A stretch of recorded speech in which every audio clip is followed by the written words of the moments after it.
Hey guys, welcome back, it's Meg. Today we are going to be doing a 20 Fortified Nokhud offensive.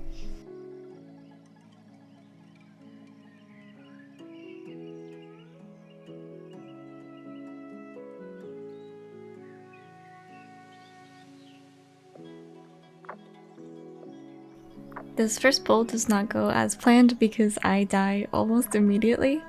I stood in a swirly that I thought I was out of and I maybe greeted a little bit too hard, but I do end up dying during GG with that. So when I take the res, I am kind of just playing damage control. There's a lot of things happening, mainly the swift stabs and the fixates from the bird that I'm going to be trying to keep our ranged up. We only have one range, so she's going to be taking pretty much all of these unless someone steps out of melee, like I do when I take the res and then I get the swift stab. So this is more just a damage control fight now for me. Outside of my immaculate play on the first pull, these packs are generally not very melee friendly. There's a lot of frontals, there's a lot of adds running around from melee to ranged and ranged to melee. There's a lot that just sit out in range and you can't hit them, so Feline Stomp is kind of a Ancient Teachings trigger in these packs. And I have it up here, but I'm not going to use it because I do want it going into the next pack. Even though this would be better for my damage, I wanted to make sure that I had my Feline for Ancient Teachings and for the Cleave so that I can use Chi-Ji in the next pack and get good value out of it.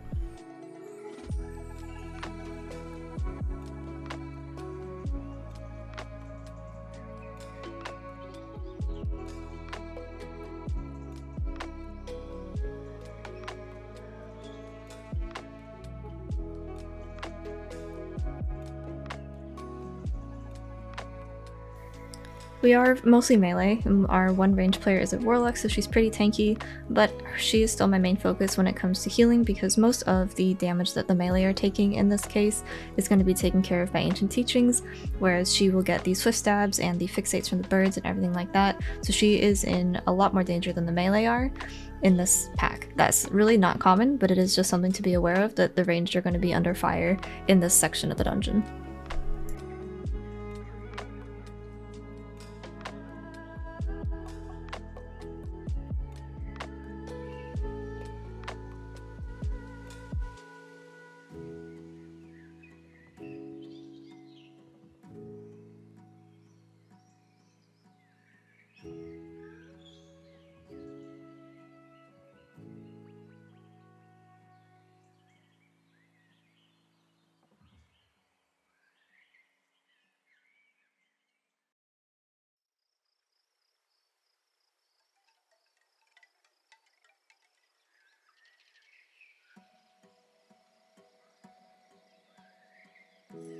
Generally, you will have Chi-Ji up for every one of these packs, which is super nice. You just need to kind of find a time where you're going to be able to be in melee to at least get one or two stacks of Blackout Kick off. That is mostly just to keep your ranged up as they're being targeted by Swift Stab or by the birds, and then just some of the maintenance healing for the melee. Usually I end up just throwing my stacks in ranged, but it kind of depends on where people are standing.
Just for time's sake, I'm actually going to cut this boss out of the VOD. He really doesn't do anything special, it's just AoE damage every now and then that you can heal back completely with Ancient Teachings, and then all you have to do is run around and click the spears, which isn't even necessarily a healer job.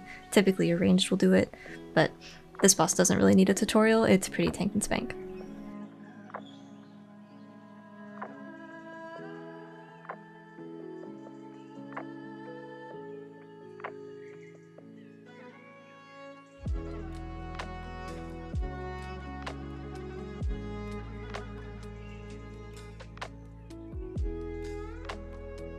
These packs are not quite as scary. This one in particular is the easiest of the totem packs that we have to kill in this area. Generally, you don't need to summon Chi-Chi, but it'll be up for the others anyway.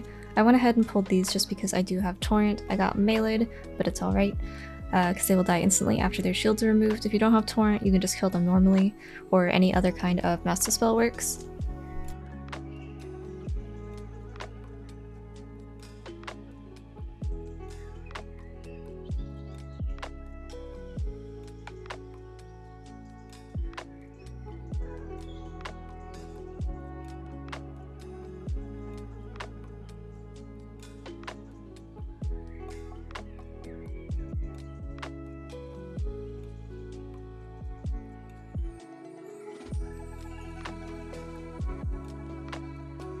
This is one of the packs where if a cast actually gets off, you can get some damage out of it. Tempest there. It did get kicked, but if it didn't, you're able to diffuse it for damage and all of the stacks will be reflected. They actually don't do too much damage, these packs, but if the cast get off and you're not kicking things, then you are definitely going to be feeling it. But overall, a lot of the damage in these is preventable. That being said, you can get wombo comboed here. He got hit by the strike, which is a frontal cleave type of thing, as well as a stormbolt that went off on him.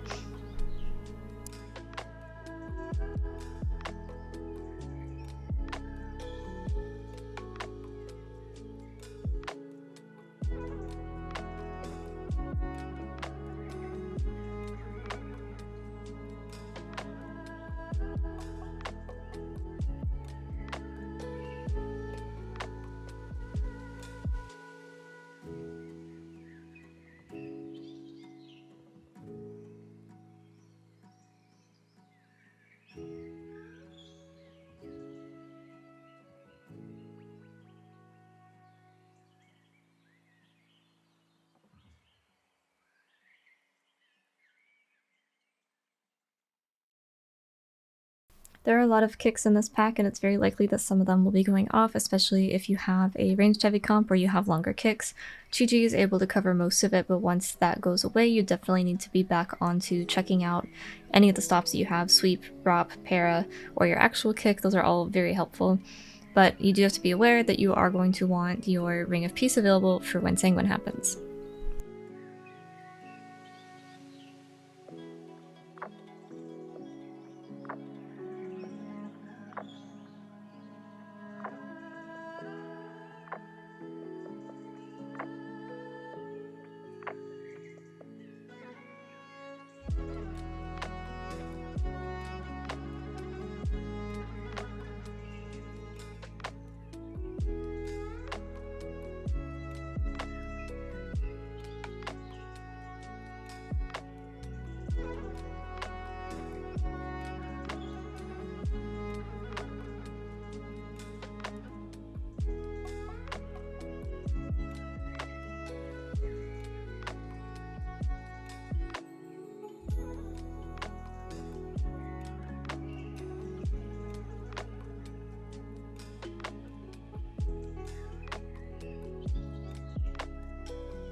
Since I've taken this footage, this boss has been nerfed a little bit, so it's not going to be doing quite as much damage, but the way that we play it is still the same.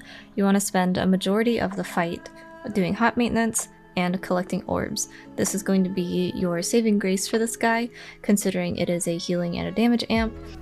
This is also a fight where our GG excels because we will have that cooldown for every single electrical storm, which is the big portion of damage here.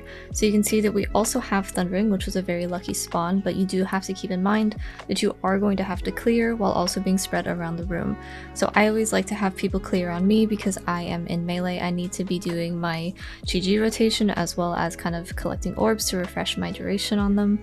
So that is something that you can communicate beforehand, or if you're in Discord, it is also something that you can have them do.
You also want to make sure that you are using your own defensives as well as paying attention to what defensives your team has rolling, mainly because if someone has something like Diffuse Magic or Touch of Karma, then they're probably not going to need a whole lot of attention, and that means that you can send your GG stacks elsewhere or to yourself. You also need to pay attention to your own healing elixir stacks.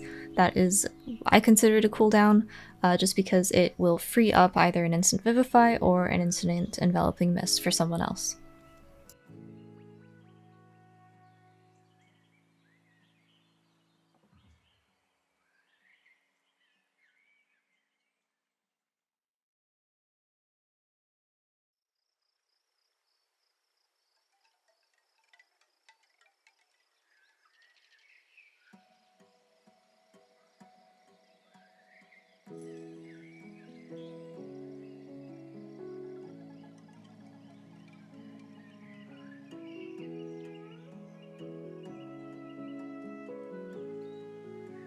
These packs are annoying, but they're only really deadly to your tank because of the mortal strikes, or to you because you're standing in something. There's going to be a lot of casts that can get off that can do damage, but most of the time these actually don't do enough to outright kill you unless every single thing goes off, which is super unlikely.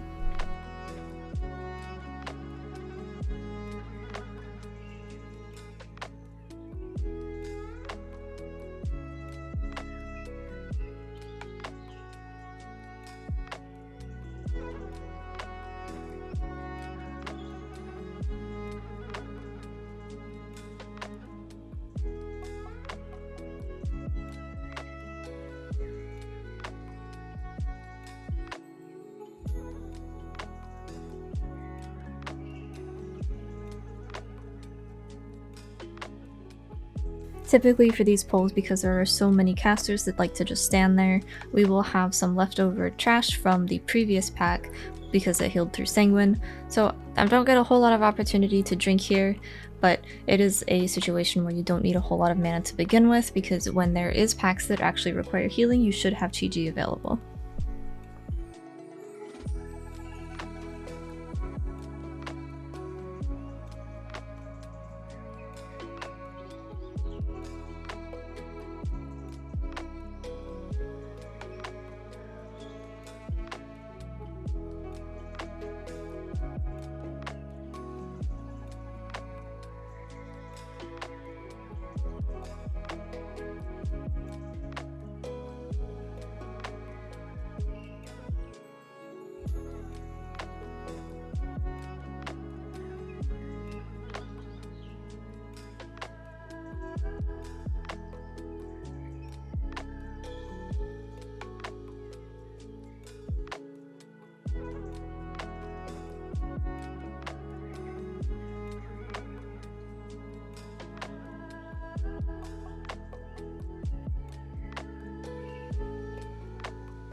I did go ahead and drink for this pull, mainly because it is our last pull, and I want to be able to contribute damage as well as healing if I need to. Generally, this one is a little bit on the spicier side, just because there is so many things going on, as well as we usually chain into a pat afterwards.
I feel like I'm saying this a lot, but we did have a big tuning pass this Teera week, and I am recording these a little bit late because I have been busy, but this boss has also been nerfed. I believe some damage aspects has been nerfed, as well as the Gale Shot and Quick Shot lineup has been separated.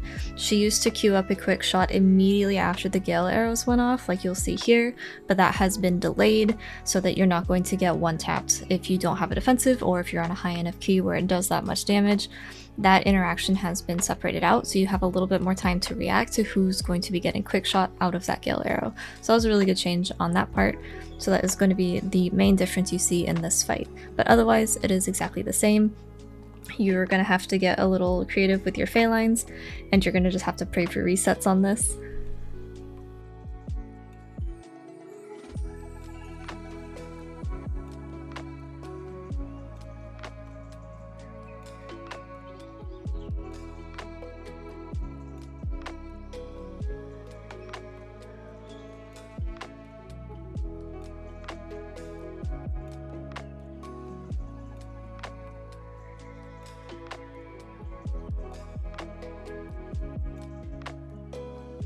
You can see here the melee are stacking for the Gale arrow. That is because the tornadoes, you have a little bit of a grace period on when they come out, and they're just going to collapse on the same spot. So it is much better to have 3 tornadoes collapsing on the same spot rather than having 3 tornadoes collapsing on all different spots and trying to dodge them all at once. So being able to stack your melee and your ranged, or even everybody, if you're able to get everyone into the same spot easily enough, that is a really good strategy for this boss in terms of just making it easier to have uptime both as a ranged and a melee.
For the final boss area, we are actually going to be coming around the backside, but you can see that our druid unfortunately has disconnected. This is a really common bug that surprisingly hasn't been fixed yet. You will DC on your dragonflying mount and you will have to spam an ability to dismount while you're in the loading screen as you try to get back in, or you can character unstuck, or you can just keep repeatedly trying to log in until it finally works. So unfortunately that has happened during timed content because why wouldn't it? So we're gonna go ahead and wait for him for a little bit, get food buffs if you've died. We're gonna throw down a lock portal for when he is back online and give him a summon before we start the trash before the last boss.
I went ahead and dropped my Transcendence behind this rock because we are going to be dropping the spears about where my Transcendence is.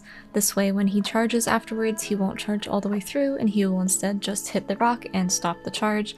This makes it nice so you don't have to dodge the charge that he does afterwards and you can just kind of sit and watch him.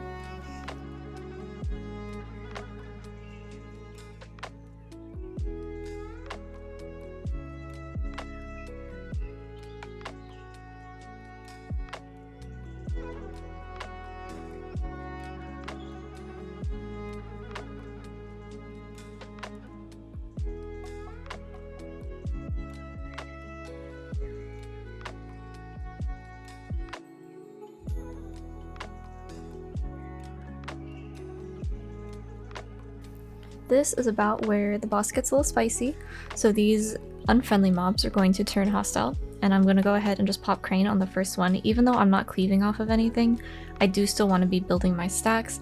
I also sent my moat here, but I don't know if you saw, one of the fragments actually went into the bird. So she stole one of my heals that was meant for my party member. I don't know if this is affected by other heals. I would assume that it is, as long as it doesn't have any type of indication on it needing to be party or not. I believe she also gets healed by Essence Font, so it is something to be aware of. I misplaced my Phalanx here because we were headed back to that rock, but I was able to fish a reset with Chi Burst. But essentially, you're going to send all of your throughput cooldowns on that intermission because that is really only damage going out outside of tank damage that is easily manageable with just throughput and making sure that you are dispelling. You can see there that that spear did not go behind the rock because he shadow melded it. That also works. I believe Feign also works, but don't quote me on that because I haven't seen anyone do it yet. But any type of mechanic avoidance should be fine for that mechanic.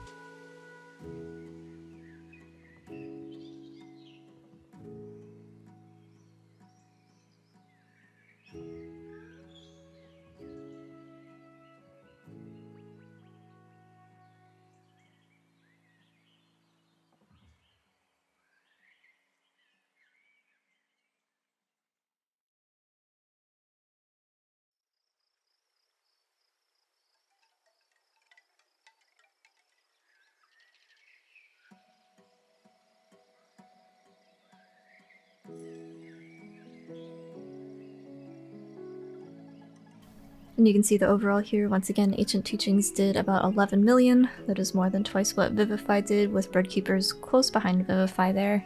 Most of the enveloping healing is coming from Chi-Chi or from Misty Peaks procs, but a majority of it is from Chi-Chi, and then we just have the maintenance from Renewing Mist, and then everything else kind of just fills in the rest.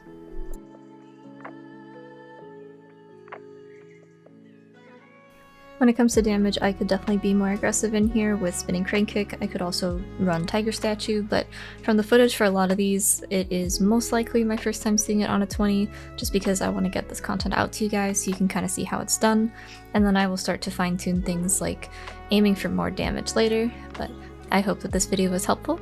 I will see you guys in the next video, and thank you for watching.